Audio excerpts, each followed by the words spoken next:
Good evening, Silver Tubers. It's Mr. Zeke coming to you from the Silver Pouring Bench. I got a package in the mail today I'm quite excited about.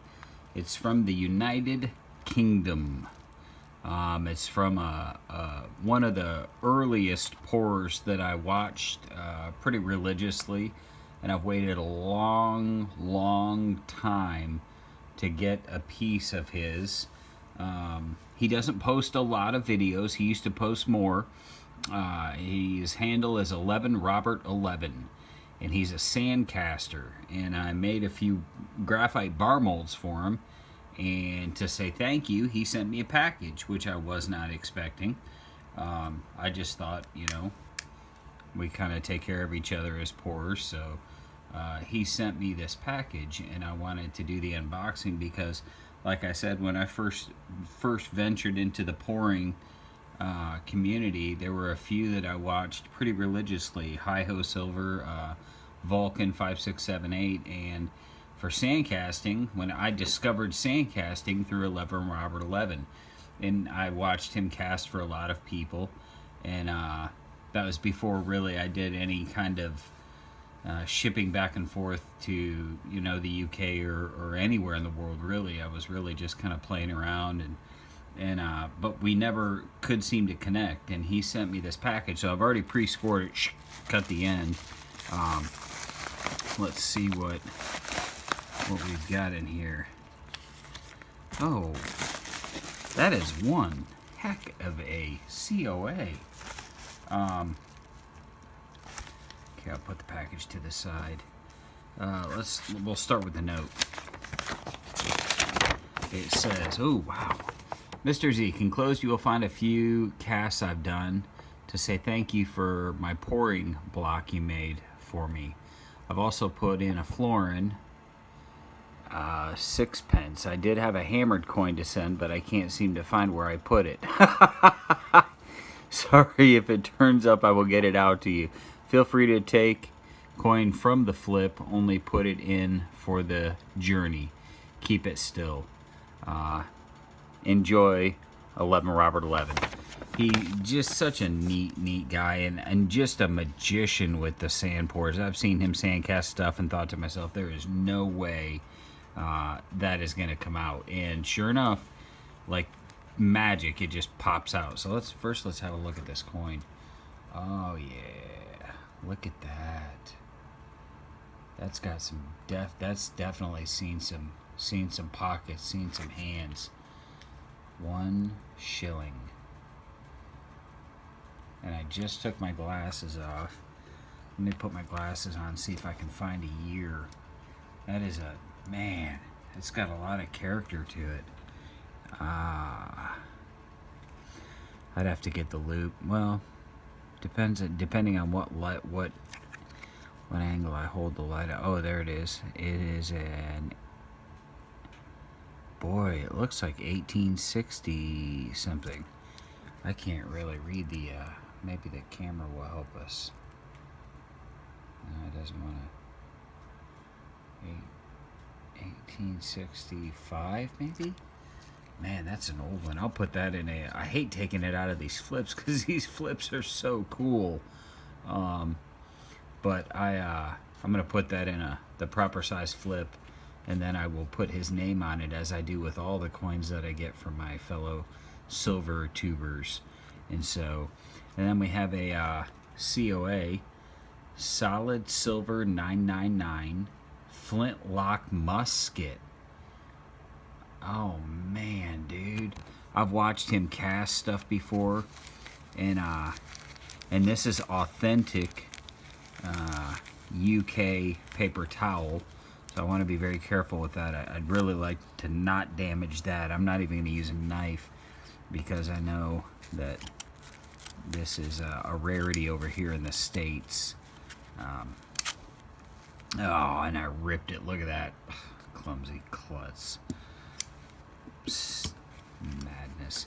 I'm really honored to have a piece of 11robert11's hand cast silver. He does such. I started by watching him cast coins. Oh, no freaking way. Wow.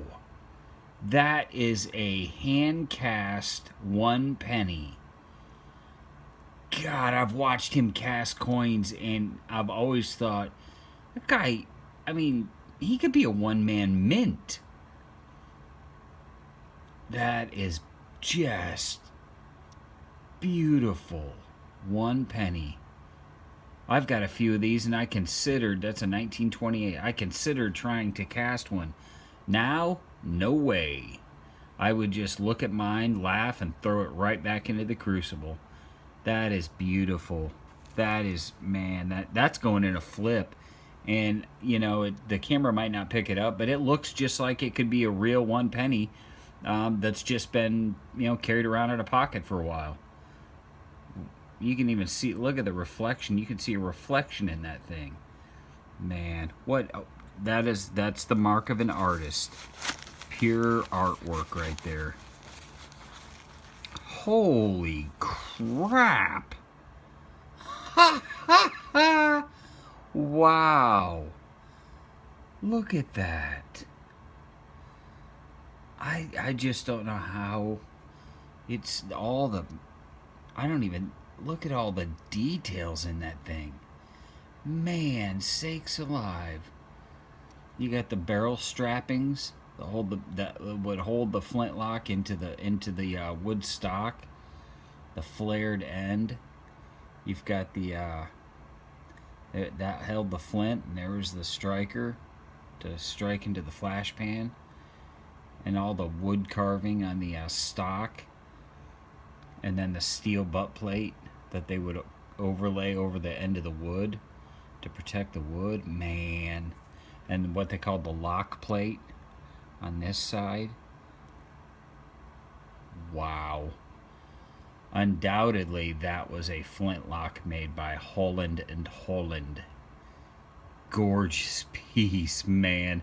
I don't know how he does pieces so small. And there's still something in here.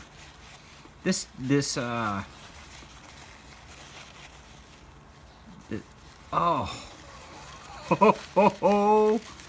Oh man, look at that. Look at that madness. That is just madness. Golly.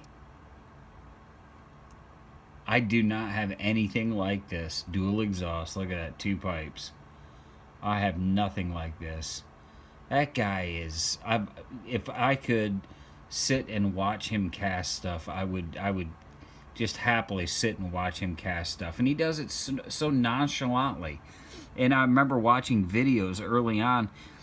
You know, he'd walk you through step by step. Here's how I do this. Here's how I do this. Here's how I do this. And then poof, out comes this. And you go, how in the crap did he do that?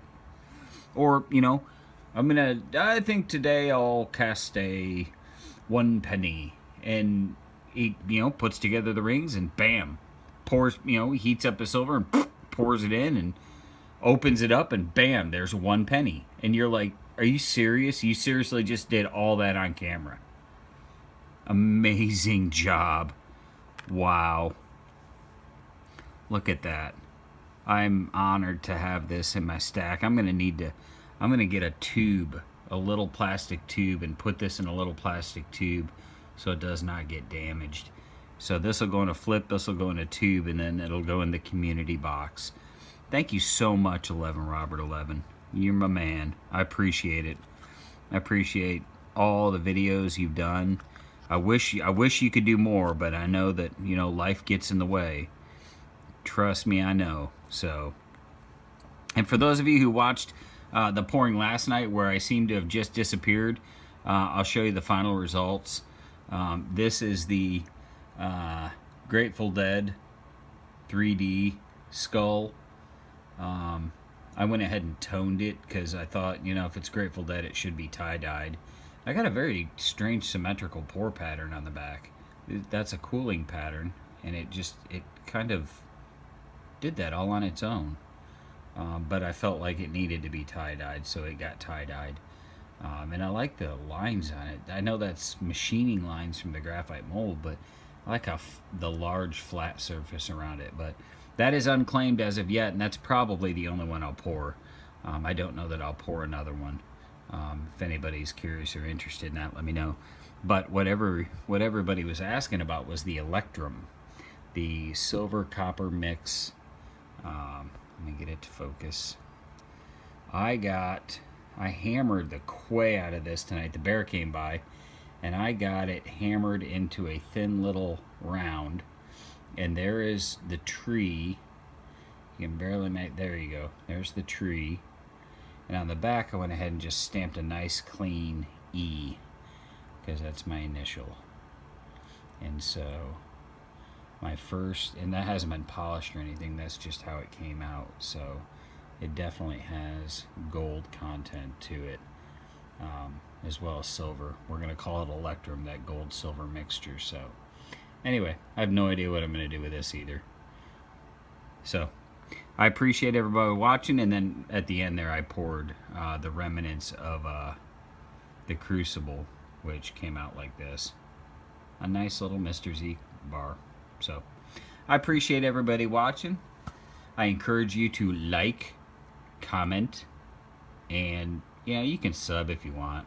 If you don't, that's okay too. Just hang out. 11robert11, you outdid yourself. You certainly paid it forward far more than I expected. So I appreciate it, and I hope everybody has a wonderful Thursday evening. Mr. Zeke from the Silver Pouring Bench, cheers.